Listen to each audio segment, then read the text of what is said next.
Latin and the English language. The emergence of the modern English language is not accredited to the influence and changes brought on by one language. Instead, a large collection of languages brought a series of subtle changes that changed it to the English we know and speak today. Latin, a language originating from the Roman peoples and spread through the conquests of the Roman Empire, was one of these languages that influenced the English language, bringing many terms, suffixes, and prefixes to the language. Latin played a large role in the Christian religion. Whether it was used in the written text or the prayers and hymns, Latin was used. Christianity was adopted by the Roman Empire because the religion appealed to Emperor Constantine. He saw that Christianity could be used to unite his empire and achieve military success. From 313 AD onwards, it was tolerated in the Roman Empire. This meant that parts of the Roman Empire, partially stationed in England, were Christianized. Latin was the formal written language of the Bible and the Old Testaments. After the collapse of the Roman Empire, Christianity continued to spread throughout what we now know as Europe. The Christians came to England, and the country was Christianized in the 6th century. This is important because it gave Old English the capacity to express abstract thoughts and ideas.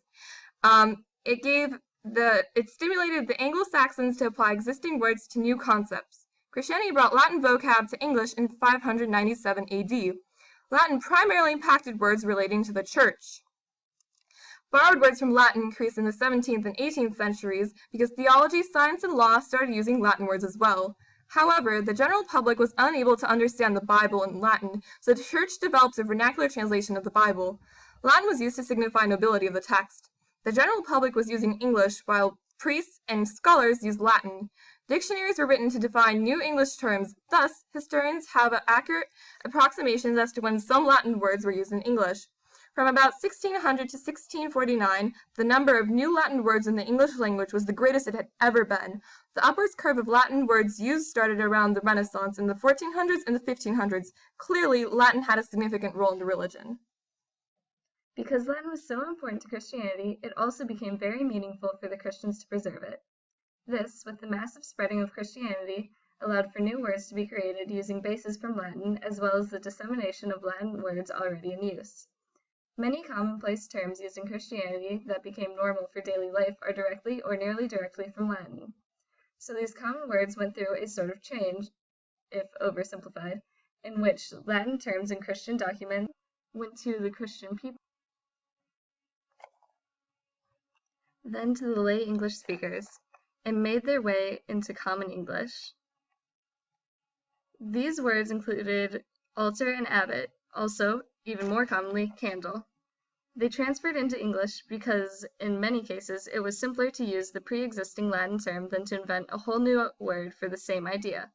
So, for example, Christians did not come up with a new collection of sounds in order to express the idea of an altar. It wouldn't seem very efficient to create a new one when a simple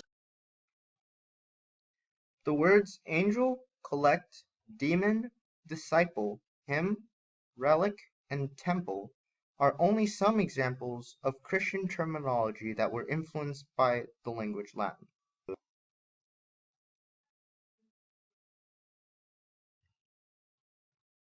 A specific case may be that the word abbot comes from the Latin word abbess, which, at the time, was a title of respect that was given to certain monks or people who were the head of Italian cities.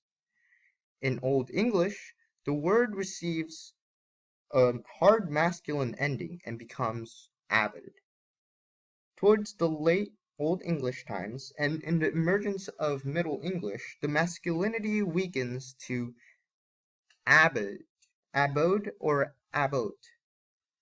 In the end, the ending "e" was dropped to become abbot. Such cases occurred to a vast amount of Christian terms. The Renaissance was a major part of the change in the English language of the time. It allowed for the introduction of thousands of words from Latin, French, and Greek. The Italian Renaissance, or rebirth from circa 1400 to circa 1500, was a period of innovations, new ideas, new forms of literature, science, learning, and art. It was influenced by Greek and Roman culture as a result of its Roman heritage. The Renaissance was a major part of the change in the English language of the time.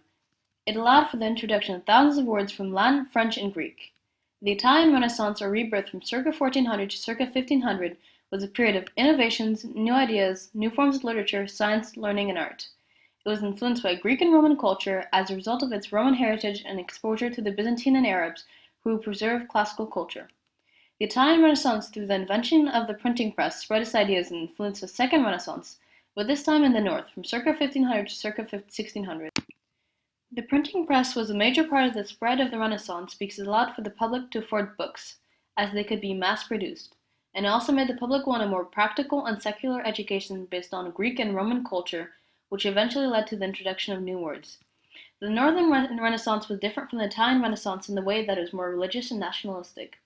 The English Renaissance, which was also influenced by the Italian Renaissance, started from about the 16th century and lasted until about the late 17th century. It was a revival of classical scholarship, and along with it came deliberate borrowings and additions to the English language. Due to the developing need for new words to encompass generally recent ideas, the academics of the time turned towards past languages with great scholarly influence. These languages would be Latin and Greek. They had been used in areas such as academics, medicine, and law before English, allowing easy transition of already used Latin terms. This also permitted new words in these fields to be easily created and understood using bases from already known words, such as the Latin word for heart, cor, which the term coronary was derived. From this need, many of the basic prefixes and suffixes that are used in sciences and daily life, which were derived from Latin, came to be.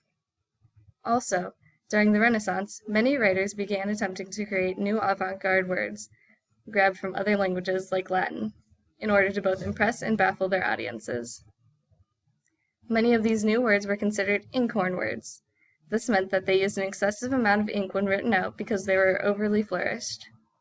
The majority of such words fell out of favor quickly, but still managed to make their way into common use. An example of the use of Latin in scholarly academics is in taxonomy, the science of the classification of organisms. By using a system of binomial nomenclature, organisms are given a Latin name. Along with the system of classification, a wide variety of suffixes and prefixes from Latin have settled into the English language. Some examples would be circum, meaning around, in the words circumference, or